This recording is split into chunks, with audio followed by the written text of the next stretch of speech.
Bom dia, senhor presidente, senhores deputados, senhoras deputadas. Agradeço, Vossa Excelência, esse tempo a nós destinado e saudar aqui os deputados que, nesse momento, parece sessão da última segunda-feira na Câmara, dos deputados que se acotovelam aqui no plenário 13 de maio. Com isso daí, cumprimentar a cada um e a cada qual as pessoas que fazem essa audiência televisiva, a TV Assembleia, a TV Sinal de Aracati, TV Verde Vale de Juazeiro do Norte, e os que estão aí, deputado Eli Aguiar, nos ouvindo pela FM Assembleia, no seu local de trabalho, no ônibus, pela internet, enfim, que procuram presenciar o trabalho desta Casa Parlamentar em defesa da sociedade cearense. Deputado Carlos Felipe, que preside a mesa nesse instante, deputado Daniel Oliveira, nosso segundo vice-presidente, deputado Dr. Santana. Venho aqui hoje para falar de um tema que, felizmente, não houve interrupção, mesmo com a descontinuidade do governo eleito pelo povo, no último mês de outubro de 2014, mas que é imprescindível para o Brasil, que é o termo das concessões, onde o Aeroporto Internacional Pinto Martins teve a confirmação de que ele está efetivamente continuando aquilo que foi determinado no governo anterior, como eu disse, na primeira etapa desse governo, desse mandato, para que se pudesse fazer a sua modernização e a consequente forma de trazer maior competitividade para o nosso Aeroporto Internacional Pinto Martins. Os aeroportos de Fortaleza, Salvador, Porto Alegre e Florianópolis, além de outros 21 projetos nas áreas de energia, rodovias, portos, ferrovias e mineração, fazem parte do pacote de concessões divulgado agora pelo governo federal. O anúncio foi feito na primeira reunião do Programa de Parcerias de Investimentos, o PPI. Terminais aeroviários, inclusive o da capital cearense, já era alvo de estudo desde o governo iniciado pela presidenta Dilma. Segundo palavras do secretário de Infraestrutura do Estado, André Facó, na reunião foi reiterado aquilo que foi demonstrado durante todo o processo, desde a viabilidade tanto econômica financeira como ambiental do empreendimento, assim como também da atratividade que já havia sido demonstrada. A expectativa é de que pelo menos 21 projetos já sejam leiloados no próximo ano de 2017. Conforme André Facó, o processo do Pinto Martins deve ser um dos primeiros, tendo em vista que, depois da audiência pública realizada no mês de maio último, Fortaleza e o seu aeroporto, através da ANAC, não há nenhum estágio burocrático a ser cumprido. Basicamente, responder ao que foi questionado na audiência pública, e a ANAC e a SAC já tem isso preparado e logo de imediato é fazer o lançamento do leilão, o pensamento do secretário André Facó. Ele também afirma que, nesse último trimestre de 2016, é possível já ter os editais dos aeroportos prontos para irem a leilão. E observa-se ainda que, normalmente, nesse tipo de certame, pela legislação, se tem um prazo de até 45 dias para finalizar, muito embora a atual gestão federal tenha adotado como estratégia ampliar esse prazo para 100 dias. Quais são os impactos econômicos dessas ações determinadas pelo governo federal? As concessões e permissões devem gerar aos cofres públicos receitas de até 24 bilhões de reais. Conforme o governo federal, o pacote visa reaquecer a economia e estimular a geração de empregos, que é justamente o que nós estamos buscando aqui no Ceará. É que dessa forma foi segmentado para esse processo de concessão aquilo que nós chamamos de infraestrutura econômica, ou seja, são projetos que se colocam de pé sem necessariamente o poder público ou o governo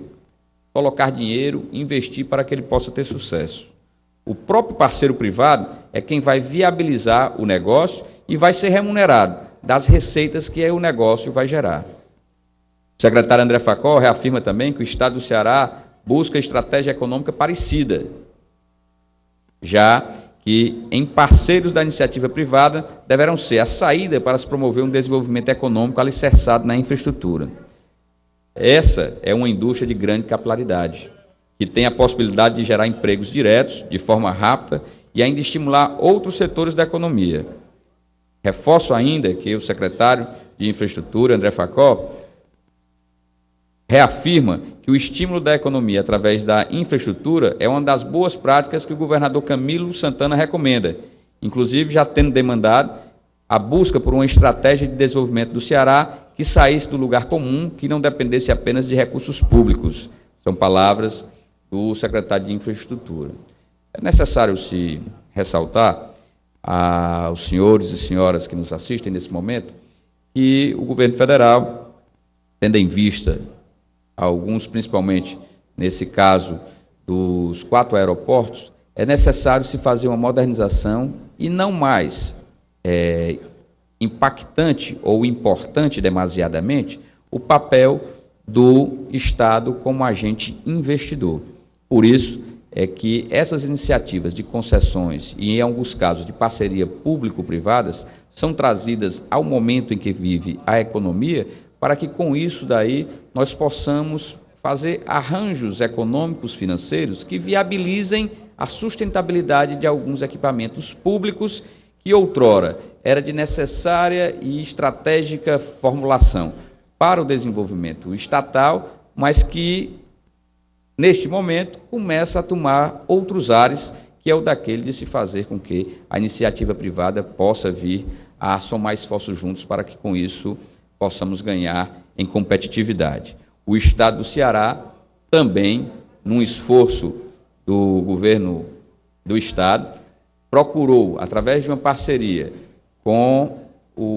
a Federação da Indústria do Estado do Ceará,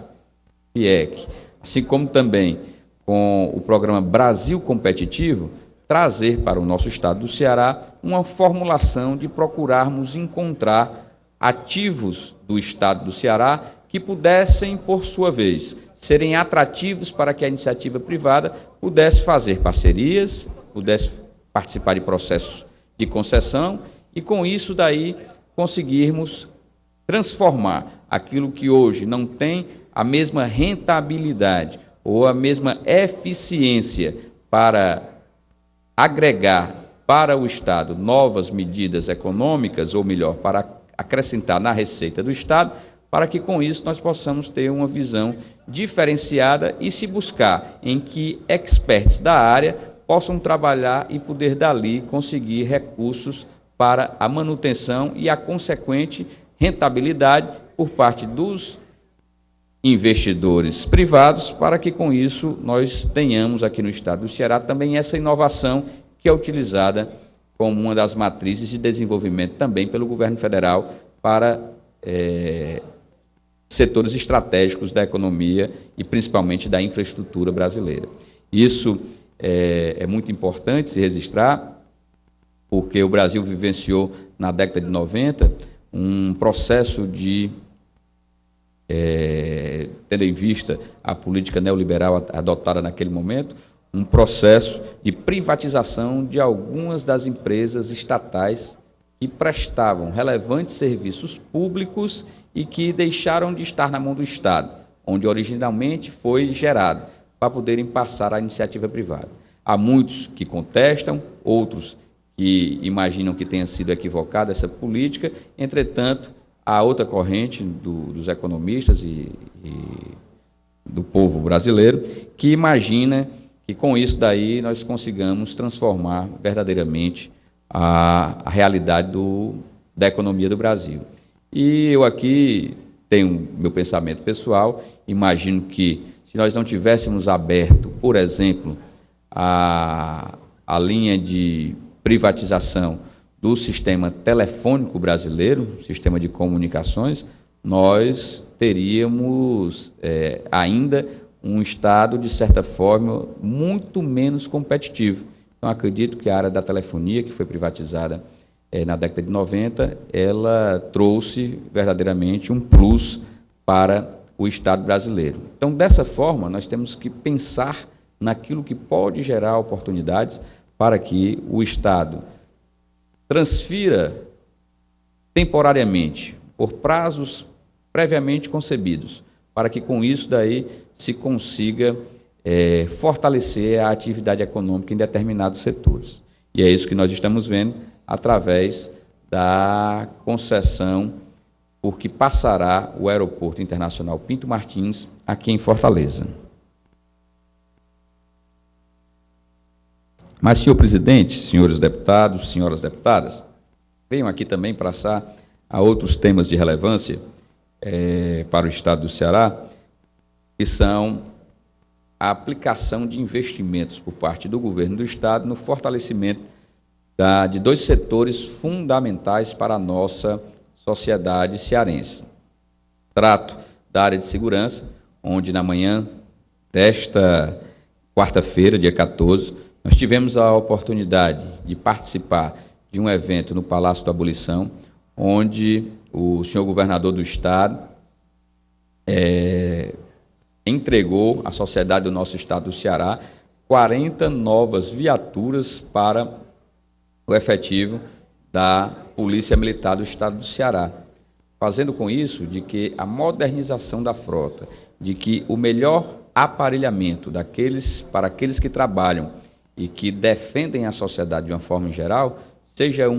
mais um dos elementos que vão compor o todo para que a segurança pública do Estado do Ceará esteja cada vez melhor definida e melhor aparelhada para o combate ao crime organizado. É verdade que em muitos locais, após tomarem de assalto veículos dos mais modernos, chega-se a ter a limitação por parte da Polícia Militar em muitas vezes combater crimes como são os casos dos crimes bem organizados, no caso dos assaltos ou a instituições bancárias ou então a lotéricas, locais onde o crime organizado procura enveredar, principalmente em municípios de pequeno e médio porte do interior. E muitas vezes, em virtude da deficiência do destacamento militar que existe naquelas cidades, a fragilidade pode deixar à mercê de toda sorte para que esses bandidos atuem de uma forma decisiva, muitas vezes até ceifando vidas, quer de civis ou quer de militares. E com essa atuação que o governo do Estado toma hoje de trazer um outro número de viaturas para a nossa Polícia Militar, faz com que nós procuremos minimizar esses efeitos que muitas vezes são colocados como desafiadores para o Estado do Ceará e que certamente o poder público cearense, através do governo do Estado, da Secretaria de Segurança Pública, procuram fazer a cada dia com que haja uma diminuição dessa fragilidade para que nós possamos cada vez mais melhorar para a população a sensação de segurança que é um dever do Estado. Lembrando que segurança pública, senhores deputados, senhoras deputadas, população em geral, não é missão dos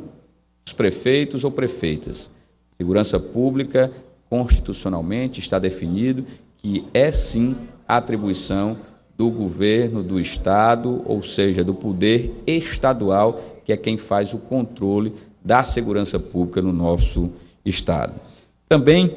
o governador, nesta tarde, terá a oportunidade, como eu falei em segurança e falei em recursos hídricos, de procurar atender a uma demanda histórica da população do município de Capistrano. Hoje à tarde, o governador entregará àquela população a adutora que fortalecerá os recursos hídricos e a distribuição de água dentro daquele município de Capistrano, onde cerca de 9 quilômetros de adutora, com canos de 250 milímetros de diâmetro e que irá gerar uma vazão de 122 metros cúbicos por hora de água, irão fortalecer o sistema de abastecimento de água do município de Capistrano. Isso é uma obra que o prefeito Cláudio, o deputado Evandro, que representa Capistrano nessa casa, e que o governador Camilo Santana, além do deputado federal André Figueiredo, vinham lutando para que ela pudesse efetivamente sair do papel, e o governo do Estado entregará nesta tarde esta obra, que irá dar uma melhor condição para que os moradores e moradoras do município de Capistrano estejam eles melhor assistidos. A captação de água virá do açude pesqueiro, que levará até a estação de tratamento de água da CAGES. a estação de água que vem do Açude Gavião. Foram investimentos de 2,3 milhões de reais, obra, portanto, de pequena monta, mas que certamente vai dar um bom alento para as pessoas que ali naquele município de Capistrano ainda hoje sofrem com desabastecimento de água. E olhem, senhoras e senhores, que nós estamos aqui já entrando na segunda quinzena do mês de setembro, onde a cada dia mais, desde quando não tivemos um inverno ou uma estação de chuvas bem forte no nosso estado do Ceará, se repetindo ao longo dos últimos 5 anos, é que certamente essa atuação do governo do estado servirá para consolidar o tratamento que deve ser dado ao homem do campo, às comunidades mais distantes da capital do estado, para fortalecer essa atuação. E com isso daí, a Secretaria de Recursos Hídricos, a CAGES, a SOIDRA, enfim, todo o sistema de gerenciamento de águas no nosso estado do Ceará tem a oportunidade de consolidar essa atuação na perspectiva em que se dá para a população uma resposta sobre os seus reclamos. Senhor presidente, senhores deputados, me encaminhando agora para a terceira parte de nosso pronunciamento, que queremos comentar sobre a decisão tomada pela Câmara dos Deputados em Brasília na última segunda-feira. Após assistirmos aí o fortalecimento do então todo-poderoso Eduardo Cunha, ter sido eleito por 267 votos no dia 1º de fevereiro de 2015, ele que parecia estar obstinado no sentido de transformar a CPI da Petrobras, que criou dentro do Parlamento Federal, numa forma de procurar atingir tão somente aos parlamentares do PT e principalmente ao governo federal do PT, chegou na própria CPI da Petrobras a ver as suas declarações de que não teria conta no exterior demonstradas no plenário daquela comissão, ter tido um processo em que foi apurado se as informações que ele estava dando naquele momento eram verídicas, portanto, fazendo com que o seu comportamento ferisse o decoro parlamentar na Câmara dos Deputados e fizesse com que um processo relativo à abertura de cassação para ele fosse tomado em decisão por parte dos seus colegas parlamentares. É importante se registrar que foi o processo mais longo e demasiado da Câmara dos Deputados. Foram 336 dias,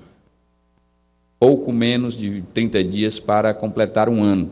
E devido a todo o seu poderio que tinha de influenciar, e foi tomada essa decisão pelo Supremo Tribunal Federal de afastá-lo no mês de julho da condição de presidente da Câmara dos Deputados, ele tomou a decisão de também renunciar ao cargo de presidente naquela data, em julho de 2016. E procrastinou de todas as maneiras possíveis e imagináveis para que pudesse fazer com que o deboche com que ele utilizava para com a sociedade brasileira pudesse marcar a sua atuação. Digo isso, senhores deputados, senhoras deputadas, porque estive em Brasília quando da sessão em que foi interpelado o então ministro da Educação, Cid Gomes, que, em ato de altivez, fez com que afrontasse verdadeiramente a Eduardo Cunha dentro do plenário da Câmara, na tribuna do Parlamento Nacional, e pudesse ali demonstrar que achacadores como ele, e vejam bem, senhores deputados, senhoras deputadas, meus caros ouvintes, meus caros telespectadores, que depois de tudo aquilo que Cid Gomes falou, porque as suas palavras foram muito fortes e foram totalmente verdadeiras e a história se consumou, quando aquele achacador, aquele que fazia com que houvesse uma posição para cada vez mais tentar oprimir os membros do governo federal que tinham uma real intenção, que era verdadeiramente afastar em definitivo a presidenta Dilma para colocar o vice-presidente no seu lugar. Conseguiu, teve sucesso, Eduardo Cunha. Prestou-se ao papel de poder fazer com que aquilo pudesse ocorrer e fosse deixado de lado os 54 milhões de votos dos brasileiros. Entretanto, a sua derrocada não demorou muito, porque para achacadores, para pessoas de comportamento indecoroso para com o parlamento, para pessoas em que nós, políticos, muitas vezes nos sentimos frustrados por sermos qualificados como pessoas do mesmo naipe como um daqueles que foi Eduardo Cunha. É que nós temos a sensibilidade de procurarmos ver que os mesmos 267 parlamentares que o colocaram para presidir a Câmara dos Deputados, 450 votaram pela sua cassação, e dos 267, apenas 10 votaram pela sua manutenção no cargo de deputado federal que tinha sido eleito pelo povo, mas que a Câmara dos Deputados foi, num ato democrático, tomou o poder de sua mão. E isso daí mostra que aqueles que muitas vezes têm o pensamento de que acham que na política é o local para se dar bem, estão errados. A política é o local para aqueles que querem fazer o bem, possam nela militar. É dessa forma que a gente procura cada vez mais fazer com que, ao incentivar a juventude que está entrando na política, entre com conceitos que sejam apropriados, respeitando a ética, respeitando a honestidade, respeitando principalmente o compromisso de procurar proteger, através da legislação e da Constituição, as ações que são tomadas pelos mandatários designados pelo povo. Então, venho aqui, depois de ter assistido no mês de março, mais precisamente no dia 18 de março de 2015, ter visto o governo federal perder um dos maiores homens públicos pela altivez que teve, como após fazer as denúncias e após fazer o seu discurso na Câmara dos Deputados, o ex-governador Cid Gomes, e então ministro da Educação, foi até o Palácio do Planalto e entregou o seu cargo de ministro da República à então presidenta Dilma. E agora, passado pouco mais de 1 ano e 6 meses, chega-se ao conhecimento e a toda a sociedade em geral, tendo esta convicção de que o ato que foi ali, pela primeira vez levantado contra um achacador que presidia a Câmara dos Deputados, ter virado realmente um ato republicano. Tanto é que está aí, os mesmos deputados e parlamentares que o colocaram para presidir a Câmara foram os mesmos agora que o tiraram do mandato. Desta forma, é que acredito cada vez mais que a política tem que ser purificada. Temos que fazer com que novos métodos e, principalmente, tudo aquilo que pode ocorrer no sentido de se fortalecer a atuação dos mandatários seja a máxima que deve se utilizar para a representatividade popular. Deixo aqui, portanto, senhor presidente, os nossos posicionamentos com relação a esses assuntos que falei, e digo que realmente o ato democrático que foi tomado pela Câmara dos Deputados, pelas atitudes, ações e principalmente pela falta de compromisso com a verdade, que foi o que ocorreu pelo senhor Eduardo Cunha, tenham lhe tirado o mandato que lhe foi confiado pelo povo, e ele sim, com culpabilidade comprovada, como a gente diz, com a culpa no cartório, mostrando que o que ele fez para que a população do país, do Brasil, tivesse passado, ele serviu e soube servir muito bem ao seu partido, em detrimento daquilo que a sociedade tanto queria para esse país. Era isso, senhor presidente. Muito obrigado.